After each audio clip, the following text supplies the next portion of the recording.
कहते हैं, भगवान ने किसी को गरीब नहीं बनाया है।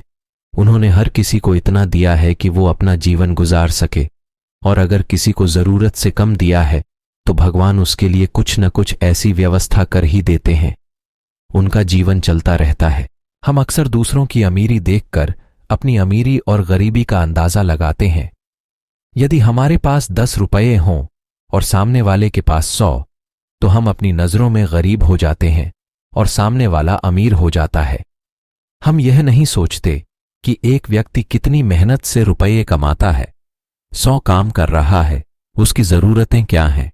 हम तो बस दूसरे की दौलत देखते हैं और अपनी राय बना लेते हैं। गौतम बुद्ध की आज की प्रेरणादायक कहानी के माध्यम से आप जानेंगे कि भगवान बुद्ध के अनुसार कौन धनवान व्यक्ति होता है। साथ ही आप यह भी समझ जाएंगे कि गौतम बुद्ध हर व्यक्ति को अमीर क्यों कहते थे।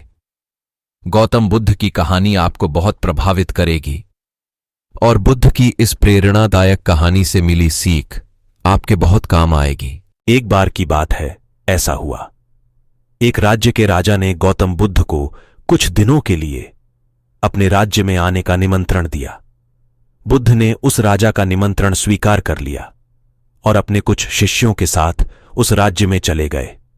राजा ने बुद्ध से मुलाकात की और उनसे कुछ दिन वहां रहकर अपने राज्य के लोगों की समस्याओं का समाधान करने और उन्हें धार्मिक मार्ग पर चलने की शिक्षा देने का अनुरोध किया। बुद्ध ने राजा की बात मान ली और इस राज्य में 3 दिनों के लिए एक धार्मिक परिषद आयोजित करने का निर्णय लिया। गौतम बुद्ध के आगमन की खबर पूरे राज्य में फैल गई और धार्मिक सभा के पहले ही दिन बहुत से लोग आए। उसी राज्य के चौराहे पर एक भिखारी बैठा रहता था। उसे भी गौतम बुद्ध के आने की खबर थी, लेकिन वह सोचने लगा कि धर्म सभा में जाकर और यहां बैठकर उसे क्या मिलेगा। जैसे जैसे लोग आएंगे वे मुझे भिक्षा में कुछ न कुछ अवश्य देंगे। पहले दिन कई लोग आए और इस भिखारी ने अच्छी खासी कमाई की। अगले दिन फिर वही क्रम जारी रहा। भिखारी ने भीख मांगने के साथ साथ यह भी देखा कि धार्मिक सभा में जाते समय लोग उदास और दुखी हो रहे थे और उन्होंने उसे कुछ दिया भी नहीं। जब वह बुद्ध से मिलकर वापस आता है तो बहुत खुश दिखता है और खुशी खुशी भिक्षा भी देता है। यही सोचते सोचते दूसरा दिन भी बीत गया।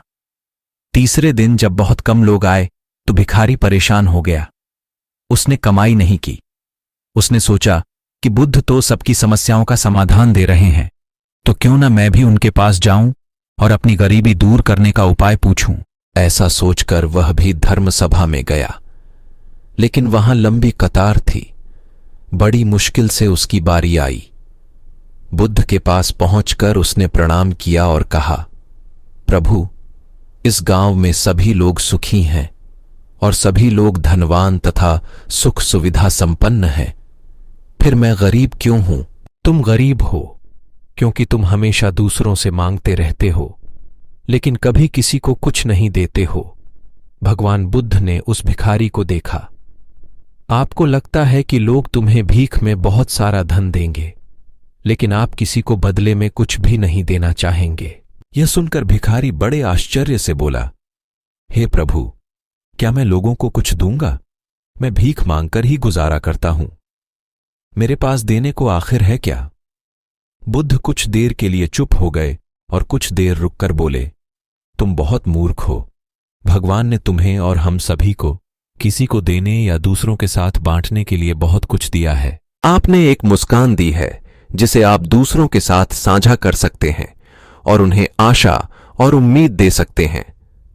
तुम्हें आवाज दी गई है जिससे तुम मीठे बोल बोलकर लोगों की प्रशंसा कर सकते हो। तुम्हें 2 हाथ दिए गए हैं जिससे तुम दूसरों की मदद कर सकते हो। तुम्हें एक स्वस्थ शरीर दिया है जिससे तुम भीख मांगने के बजाय कड़ी मेहनत कर सकते हो। जिस व्यक्ति को भगवान ने बिना किसी कमी के ये चीजें दी हैं, वह कभी गरीब नहीं हो सकता। आप सिर्फ अपनी सोच के कारण गरीब हैं। जैसे ही आप इस सोच से बाहर निकलेंगे, आप खुद को दूसरों की तरह अमीर समझने लगेंगे और आपकी जिंदगी भी बेहतर हो जाएगी। दूसरों की खुशी देखकर अपनी तुलना दूसरों से न करें। भगवान ने सभी को अमीर बनाया है, बस जरूरत है तो अपनी सोच सुधारने की। भगवान बुद्ध की बातें सुनकर मनुष्य को अपने जीवन का मूल्य समझ में आया और वह उनके द्वारा दी गई शिक्षाओं के अनुसार अपना जीवन जीने लगा। जब हम सभी अपनी तुलना दूसरों से करते हैं या दूसरों को खुश देखते हैं तो हमें लगता है कि हमारी जिंदगी खराब है और बाकी सब मजे कर रहे हैं। हम अपने जीवन में कभी भी अच्छी चीजों पर ध्यान केंद्रित नहीं करते हैं। हम कभी यह नहीं सोचते कि भगवान ने हमें स्वस्थ शरीर दिया है, जो सबसे कीमती चीज है। आप कितने भी अमीर क्यों न हो, अगर आपका शरीर उपयोगी नहीं है तो वह पैसा भी किसी काम का नहीं है। और वहीं अगर आप गरीब हैं लेकिन आपका शरीर बिल्कुल स्वस्थ है तो आप अपने आप में एक अमीर व्यक्ति हैं। कोरोना काल में हम सभी ने देखा है कि पैसे से ज्यादा जरूरी स्वास्थ्य शरीर है।